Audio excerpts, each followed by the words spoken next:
tous et à toutes, Marie-Pierre Duquette, libraire jeunesse à la librairie Monet et enseignante au primaire. Aujourd'hui, je vous présente la troisième capsule de Monet Prof qui portera sur apprécier des œuvres littéraires de la Maison d'édition québécoise 2. On va souvent choisir de présenter à nos élèves des œuvres qu'on a regroupées selon un thème. On choisit de leur présenter un auteur, un illustrateur, même un genre littéraire. Mais de choisir une maison d'édition, on dirait que c'est quelque chose qu'on fait un peu moins.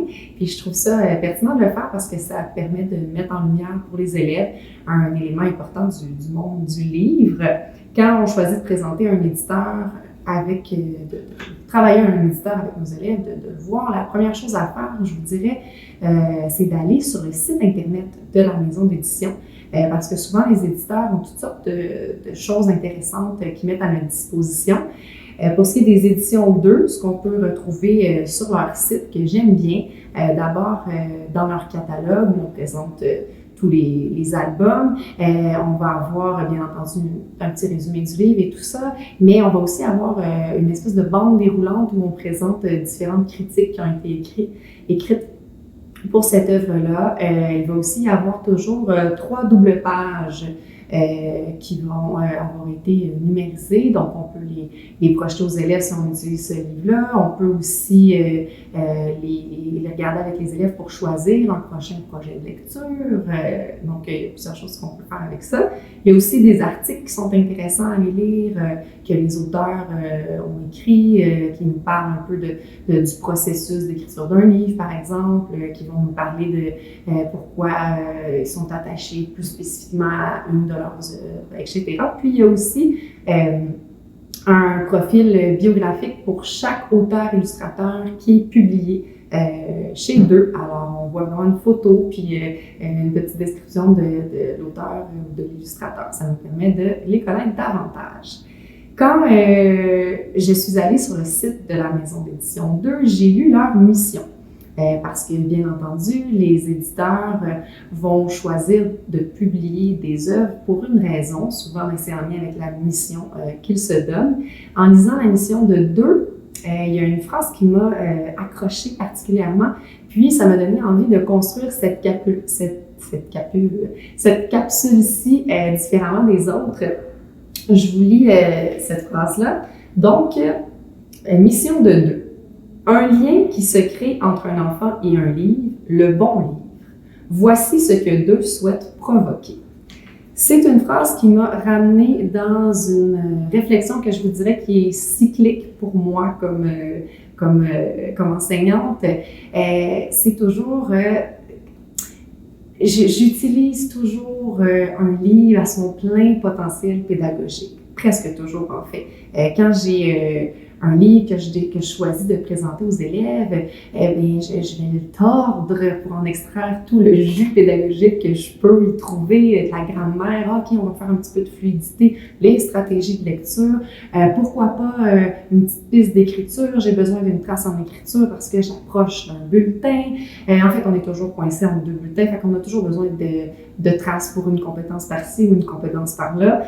Pourquoi pas un petit prolongement en or avec ça. Donc, je sais c'est quoi, on veut maximiser notre temps, en fait.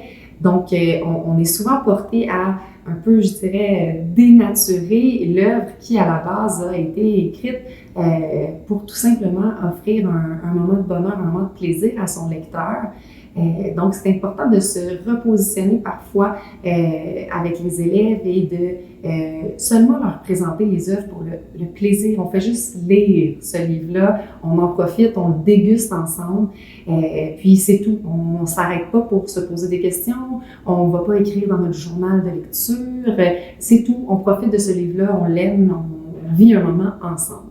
Donc, je me suis assise avec une pile de livres comme ça de la Maison d'édition 2, puis je me suis dit, je vais tenter l'expérience. Je ferme mon cerveau de pédagogue, je ne veux pas de pistes d'exploitation. Toutes les pistes qui venaient cogner à ma tête, là, je me disais non, je veux vivre mon expérience de lecture, je veux laisser les émotions venir, je veux vraiment laisser aller mon imaginaire aussi. Donc, c'est ce que j'ai fait avec ma pile. Puis, ensuite, j'ai sorti de cette pile-là 6 6 œuvres qui, pour moi, avec lesquelles j'ai créé un lien. Je reviens à la phrase de la mission de 2, hein, un lien qui se crée entre un livre et un enfant. Mais là, moi, c'était un lien qui se crée entre moi comme lectrice et un livre. Puis j'ai voulu comprendre pourquoi ce lien-là s'est créé spécifiquement avec 6 livres. Pourquoi ces 6 livres-là?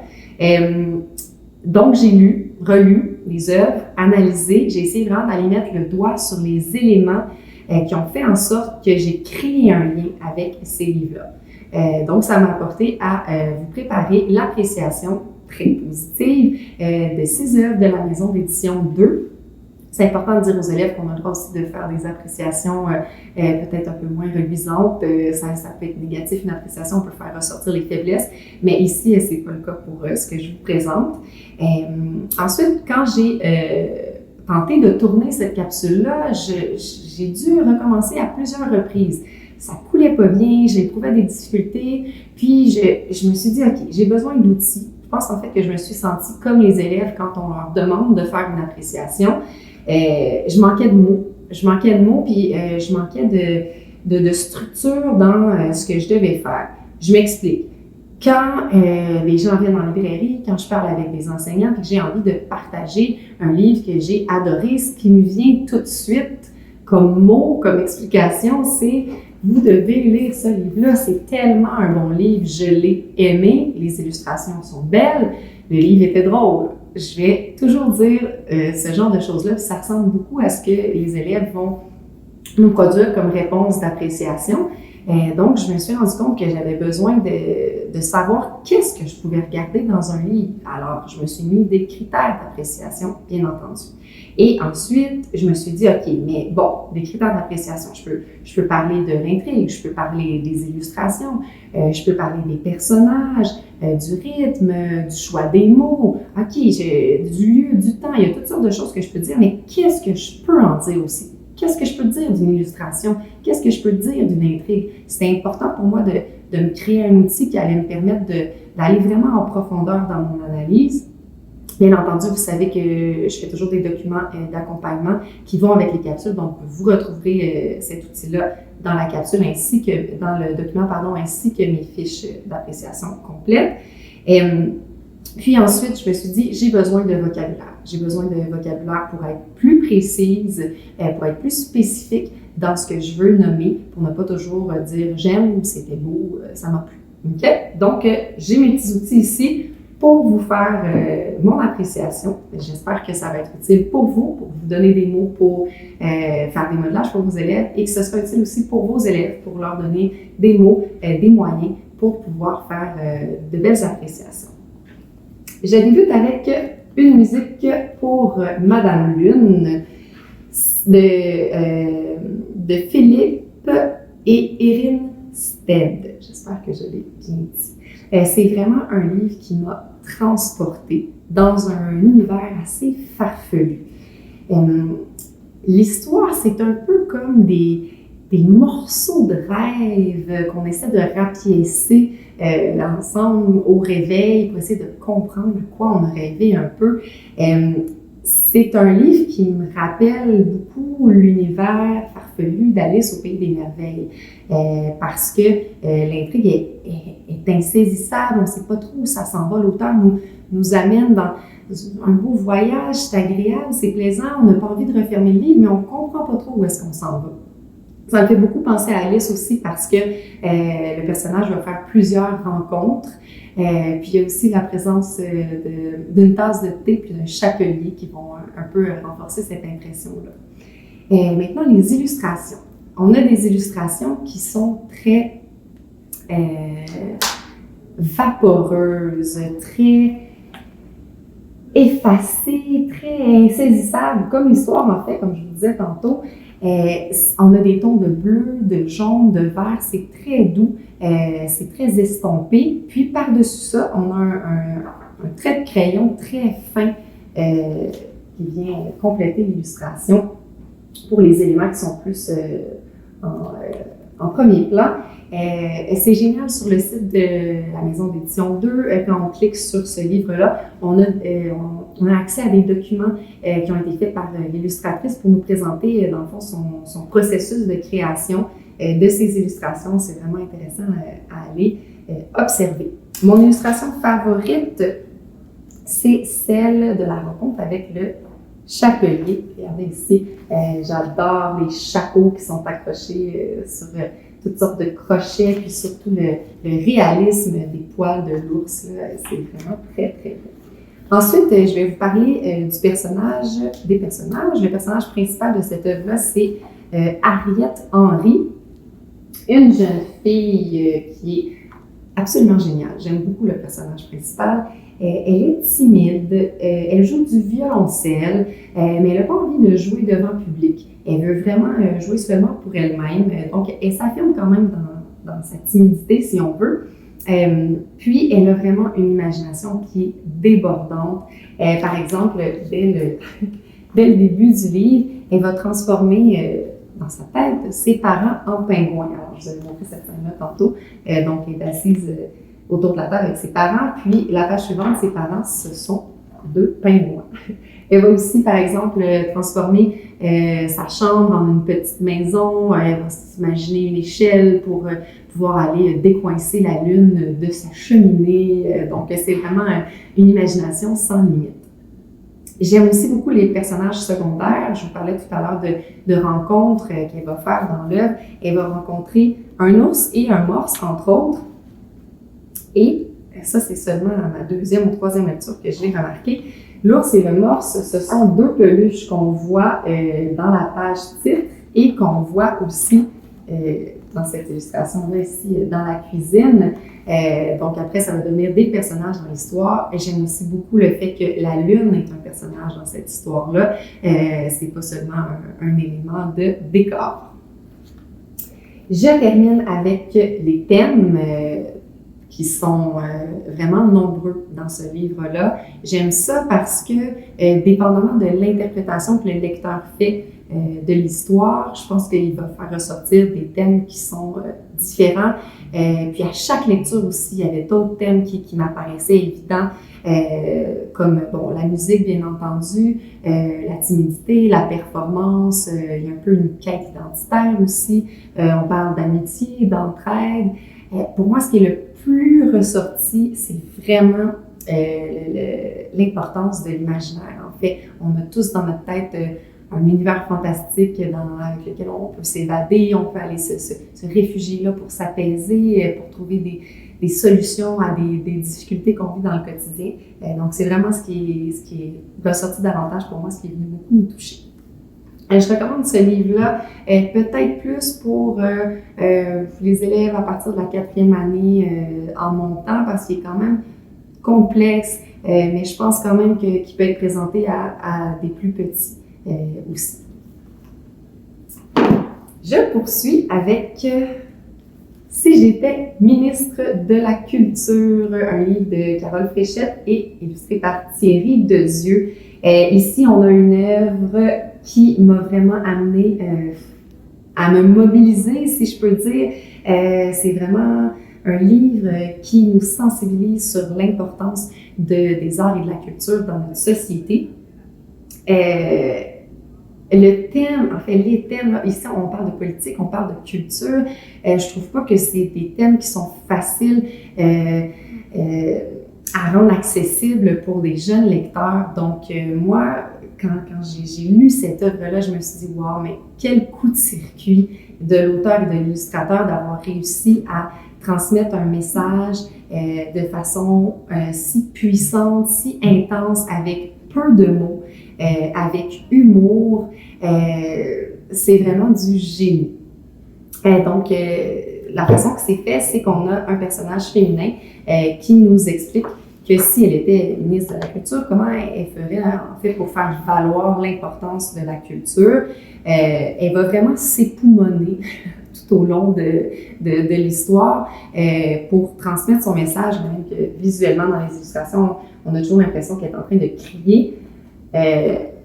J'ai vraiment adoré avoir l'impression qu'elle s'époumonnait et que les 2 derniers mots du texte soient ministre de l'oxygène. Donc, ça se termine comme ça. Pour moi, ça a vraiment bien complété ma boucle de « OK, c'est Kumon » jusqu'à penser qu'on devrait l'appeler le ministre de l'oxygène.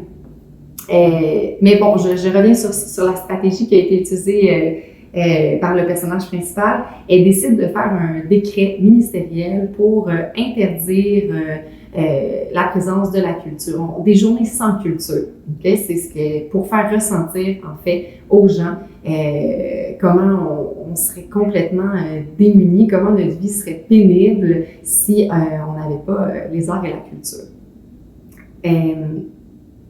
Je vous parle maintenant de la présentation matérielle de ce livre-là. Pour moi, la présentation matérielle, c'est extrêmement important. Ça fait partie de l'expérience. C'est un peu comme quand je déballe un cadeau. J'apprécie beaucoup quand mes proches ont pris la peine de me faire une petite carte à la main, d'accrocher avec une petite pince à linge une petite branche de cèdre pour rendre ça tout mignon, tout coquet. Et c'est un peu la même chose pour la présentation matérielle d'un livre. J'aime ça voir, OK, c'est quoi les efforts que l'éditeur a fait, que l'auteur, que l'illustrateur, c'est quoi leurs idées pour vraiment m'attirer, pour compléter mon expérience de lecture. Ici, je pense qu'on a vraiment une présentation matérielle qui est 5 étoiles.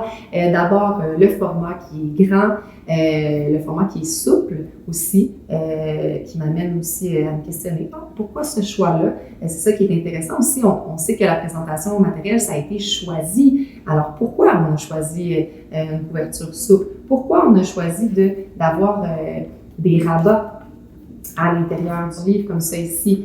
Pourquoi on a choisi dans les pages de garde du début, on nous présente une anecdote de Winston Churchill et dans les pages de garde de la fin, on a dans le fond l'explication du contexte dans lequel le livre a été écrit là, par l'auteur, puis le contexte aussi pour l'illustrateur.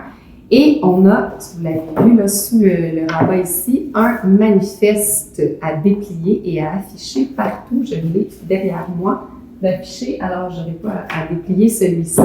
Et dans le fond, c'est le manifeste du décret des journées sans culture. Donc, on a vraiment un outil qu'on peut utiliser nous-mêmes pour aller sensibiliser les gens à l'importance de la culture. Et ça m'amène à vous parler de la 4e de couverture que je vais vous lire. Que serait notre monde sans culture? Un enfer, assurément. Toi aussi, sois un passeur de culture, lis et passe à ton voisin. Donc, 4e de couverture très courte, très accrocheuse, puis on donne tout de suite un rôle au lecteur. OK, tu vas être un passeur de culture, tu vas lire ce livre-là, puis après, tu vas l'offrir, le recommander à quelqu'un pour justement transmettre l'importance de la culture. Ça, je trouve ça vraiment génial. Je termine en vous parlant des illustrations, bien entendu, de Thierry Dedieu. C'est toujours tellement singulier.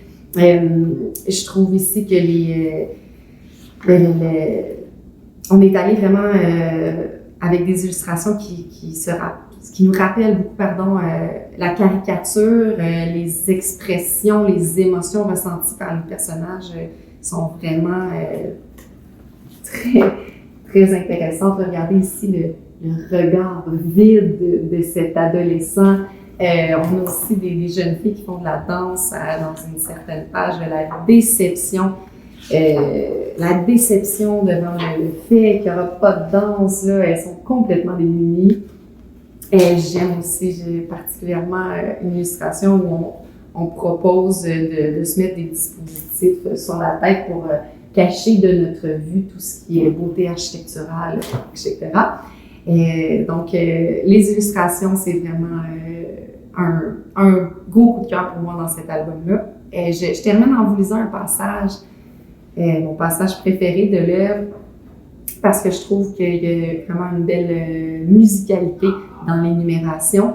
Puis, il y a vraiment un poids qui s'ajoute dans l'énumération de toutes les choses auxquelles on n'aurait pas accès si on enlevait la culture de nos vies. C'est suffocant comme passage.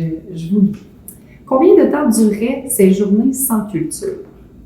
Le temps qu'il faudrait pour bien sentir l'enfer suffocant que seraient nos existences dans cet univers de stricte efficacité. Univers sans images provocantes, sans création intrigante, sans phrases bouleversantes, sans musique entraînante, sans possibilité de réinterpréter le monde par l'imagination. Voilà. Donc, je poursuis avec, dans un tout autre registre, il ne faut pas mettre les enfants au congélateur. Petit manuel de cuisine pour les ogres. C'est un livre de Michael Escoffier et illustré par France Cormier. Ici, on a un livre qui est d'une totale hilarité. Moi, j'ai souvent envie d'écrire aux auteurs là, pour les remercier de m'offrir des moments de rire comme ça quand je tombe sur une pépite de ce genre-là. Donc, les idées sont vraiment très, très originales. C'est ce qui rend le livre si drôle. D'abord parce que c'est pas un livre qui s'adresse aux humains. Alors, c'est un ogre qui a le monopole de la narration et il s'adresse à des ogres. Donc, c'est vraiment un manuel de cuisine pour les ogres. Les humains sont présents dans les illustrations. En fait, ce sont des enfants qu'on voit dans les illustrations, mais les enfants sont du gibier. Alors, on les compare vraiment à des animaux là, qu'on traquerait. On va les capturer, les mettre en cage. Le personnage principal va faire une mise en garde en cas de morsure. Qu'est-ce qu'on fait? Il faut tout de suite consulter un médecin. Il va y avoir une comparaison entre les enfants d'élevage et les enfants sauvages. On va parler de techniques pour s'assurer que la chair soit bien tendre au moment de la cuisson. On va donner des conseils pour la conservation de cet ingrédient-là qu'on va retrouver. Ça va être l'ingrédient principal des enfants. On va le retrouver dans des recettes à la fin.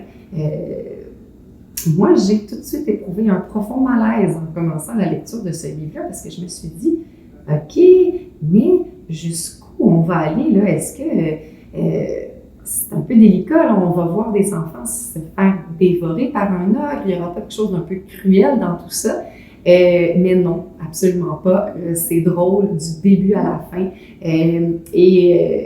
Je vous rassure, on n'est pas témoin de scènes de cruauté. Au contraire, c'est la ruse des enfants qui vont leur permettre de fuir le moment désespérant où il allait se faire dévorer. Donc, je vous parle du personnage principal. Je vous le présente ici. C'est Monsieur Bronislav Adanzur. Déjà, on a un gage de succès avec un autre personnage principal comme ça. C'est un ogre qui répond quand même assez au stéréotype de l'ogre, je vous dirais, là, physiquement. Donc, il est assez hideux, grosse bédaine, longs pieds, grand nez, des verrues, une bouche bien édentée. On va à l'encontre des stéréotypes quand on s'attarde un peu plus à son attitude. C'est un personnage qui est reconnu dans son milieu. C'est un grand chef. Il va donner des conseils bienveillants à ses amis les ogres. Il a toujours un ton très professionnel. Il est toujours face à son auditoire pour vraiment donner ses conseils et tout ça. Donc moi, ça me fait beaucoup rigoler. Ce que j'aime aussi, c'est les illustrations, la présence des enfants dans les illustrations. Moi, c'est plutôt à ma deuxième lecture que j'ai beaucoup porté attention à eux, à ce qu'ils sont en train de faire. Et c'est ça qui est très rigolo aussi. Ils sont toujours en train d'essayer de faire des petites ruses pour déranger l'ogre. Ici, on a une jeune fille qui est en train de craquer un œuf au-dessus de sa tête, une autre qui s'apprête à lui mordre le doigt. Et on va découvrir dans les illustrations de la fin leurs astuces pour pouvoir fuir cet ogre. Donc, ici, comparaison entre enfants d'élevage, enfants sauvages, pardon. Donc, vraiment une œuvre très, très rigolote à découvrir avec vos élèves. Je suis certaine que vous allez être conquis tout comme moi. Je poursuis avec Le Monde secret d'Adélaïde, un livre de Elise Hurst. C'est un livre qui m'a amené beaucoup de réconfort, je vous dirais. C'est un livre qui me donne espoir en la société, j'ai envie de vous dire. C'est sûr que la première chose qui attire le regard dans cet album-là, c'est la qualité des illustrations. Donc, c'est de ça dont j'ai envie de vous parler principalement. Le choix des couleurs est vraiment impressionnant. On est surtout dans des tons de rouge, de vert.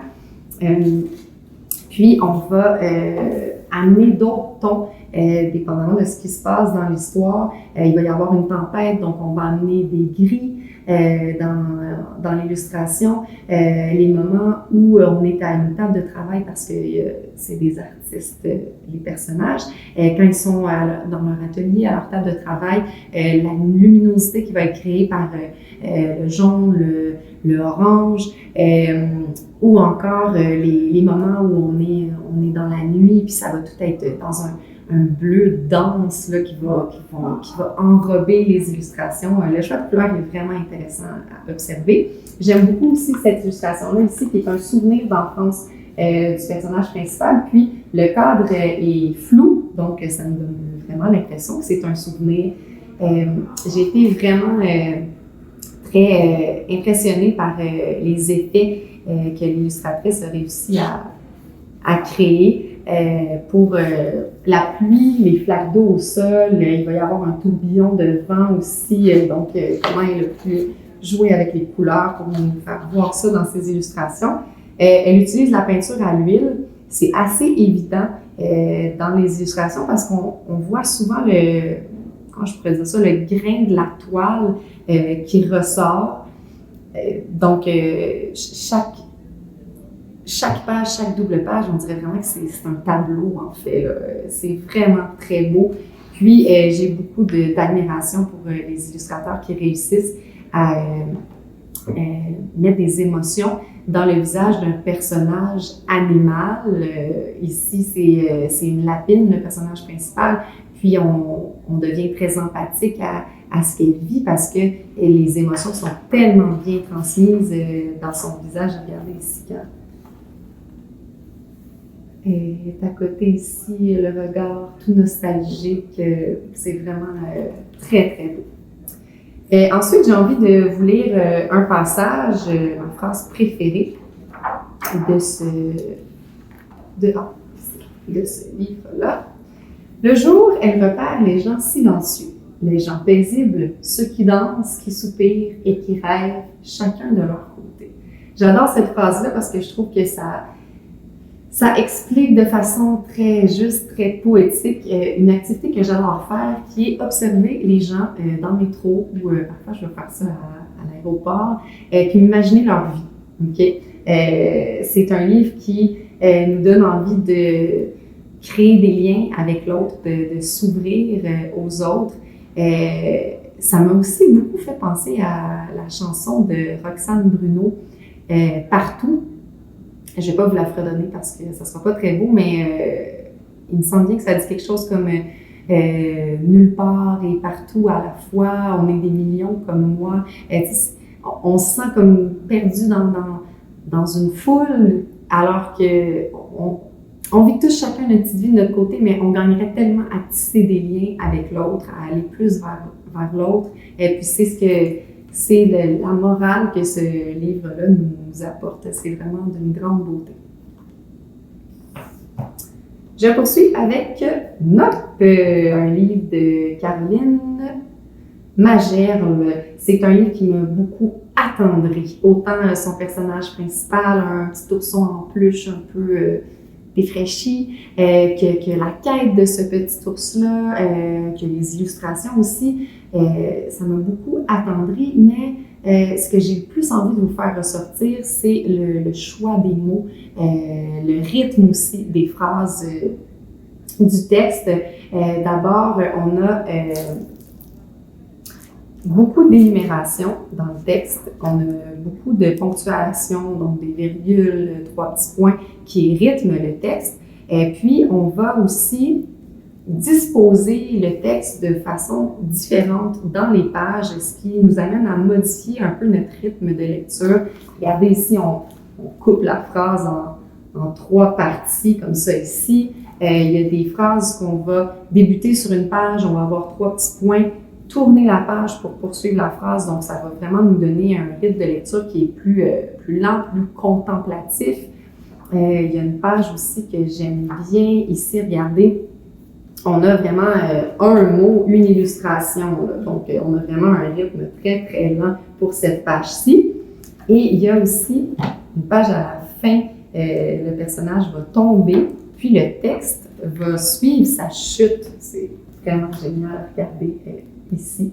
Donc, je trouve ça vraiment intéressant au niveau du rythme. Ensuite, pour ce qui est du choix des mots, on a une auteure qui va avoir un vocabulaire très riche, surtout, je trouve, au niveau des verbes. Elle va utiliser des verbes comme perler, pailleter, empoussiérer. Elle va utiliser aussi beaucoup de comparaisons. Elle va comparer, je me souviens plus par cœur, elle va comparer une idée qui vient se déposer comme une plume, par exemple. Il y en a plusieurs dans le livre, des belles comparaisons. Puis, j'ai aussi envie de vous parler de la fin. J'ai adoré la fin parce qu'elle était vraiment totalement inattendue. En fait, toutes les prédictions que j'ai faites dans ma lecture en dévorant ce livre-là se sont avérées fausses. Je me suis trompée à chaque fois. Au début, je me suis dit, bon, un petit ours en peluche, ok, bon, on va sûrement peut-être trouver une nouvelle famille. On va peut-être le réparer pour lui donner une nouvelle vie. Non, pas vraiment. Il n'a pas vraiment été adopté par une autre famille. OK, là, à un moment donné, il va se fabriquer une montgolfière. OK, liberté, il s'en va. Là, je me suis dit, OK, peut-être un retour à l'état sauvage. Non, c'est pas vraiment ça non plus. Puis, jusqu'à la fin, même juste avant de tourner la dernière page, j'ai dit à voix haute un mot, parce que j'étais certaine que ce serait ça que j'allais découvrir sur la dernière page, mais non, jusque-là, jusqu'au dernier mot, je me suis trompée et j'ai été surprise jusqu'à la toute fin. Un très beau message à la fin de ce livre-là, je vais vous laisser le découvrir parce que je trouve que c'est une partie de l'œuvre qui est vraiment délicieuse.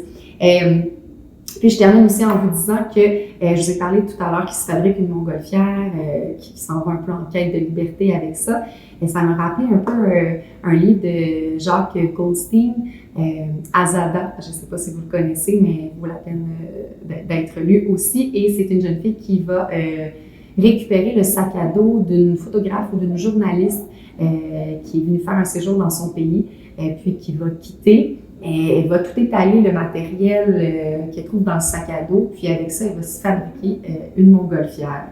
Donc, en quête de liberté aussi. C'est pour ça que ça m'a rappelé ce très beau. Et je termine ici avec un livre de Chris Van Allsburg pour les fans de cet auteur-illustrateur-là. Vous allez être content de découvrir que L'étranger a maintenant été traduit.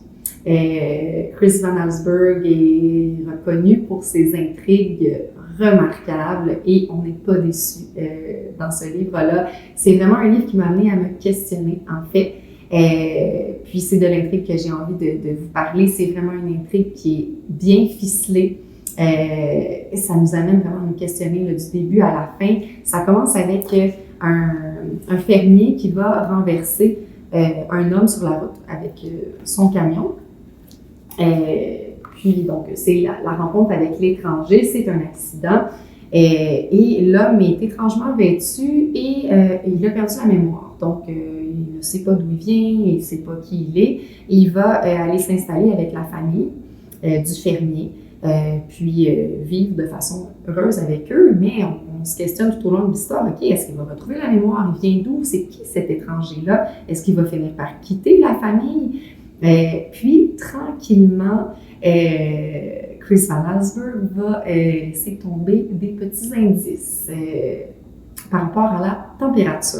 Alors, le premier que j'ai remarqué, c'est quand il est question d'un médecin qui vient rendre visite à l'étranger et qui va repartir sans son thermomètre en disant « Ah, ben non, il est brisé, le mercure est collé au fond. » Là, moi, tout de suite, je me suis dit « OK, il y a quelque chose avec la température. Là. Pourquoi il nous spécifie quelque chose par rapport au thermomètre? » Je continue un peu ma lecture, puis là, il y a une page où Madame Bailey qui est la femme du fermier, va dire « Ah, il y a un frisson particulier en ce moment, comme il fait froid », quelque chose comme ça. Je me suis dit « Ok, ouais, il y a vraiment il y a quelque chose avec la température ».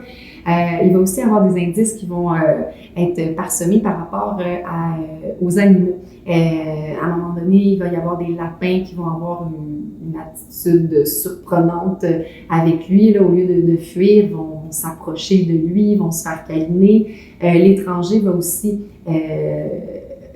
être complètement subjugué par des oies sauvages qui vont passer dans le ciel. Donc, il y a toutes sortes d'indices comme ça qui sont laissés par rapport à la température, par rapport à son lien avec les animaux. Puis, ben, c'est des indices qu'on recueille pour nous amener à comprendre l'intrigue et être surpris jusqu'à la fin de cette œuvre magnifique que je vous recommande avec des élèves plutôt du 3e cycle. Je pense que j'ai oublié de vous nommer pour quel cycle je recommande chacune des œuvres, donc je vais le faire en terminant.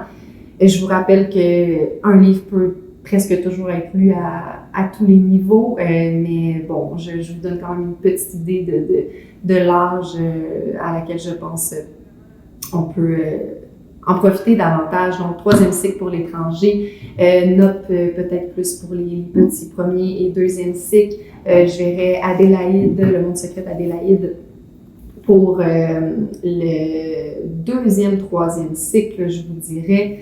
Je poursuis avec Il ne faut pas mettre les enfants au congélateur, vraiment tous les cycles, tous les niveaux. Si j'étais ministre de la Culture, peut-être plus pour le 3e cycle, pour la thématique un peu plus complexe. Puis je vous l'avais dit pour le premier livre. Donc, c'est comme ça que se termine ma capsule. Merci pour votre écoute. Je vous invite encore une fois à vous joindre à notre groupe Facebook Monnaie Prof pour recevoir des documents exclusifs, pour avoir des informations sur nos événements à venir et tout ce qu'on prépare pour vous en librairie. Donc, merci et à la prochaine!